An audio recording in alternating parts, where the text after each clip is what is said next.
কি এতগুলো উল দিয়ে কি বানাবো বুঝতে পারছো না তো? এই দেখো রাবার ব্যান্ড। আরে এখনো বুঝতে পারছো না কি বানাবো? আরে আজকে আমরা বানাবো আমাদের সবার প্রিয় বহু রাবার ব্যান্ড। জানি জানি আমার কাছে ডলি সুতো নেই, তাই বলে আমি কি বহু রাবার ব্যান্ড বানাবো না? আমি তো ভাই ঠিক করেছি আজকে আমি উল দিয়েই এই রাবার ব্যান্ড বানাবো।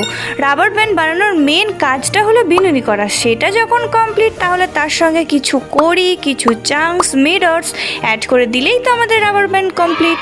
এই যে নিচের দিকে আমি মিরর্সগুলো লাগিয়েছি, and here's the final look. আরে আমি জানি এই বহু রাবার ব্যান্ড দিয়ে অনেক ধরনের চুল বাঁধা যায়, বাট আমি কোনো কিছু করতেই পারিনি। জাস্ট কোনো রকমে একটা খোপা করে তার মধ্যে রাবার ব্যান্ডটা লাগিয়েছি। আর পিছন দিক থেকে ভিডিও করা is too much tough, but আমার এই চুল বাউন্সিংটা কিন্তু আমার ভীষণ ভালো লাগছে। তো তোমাদের কেমন লাগলো কমেন্টে জানাও। টাটা।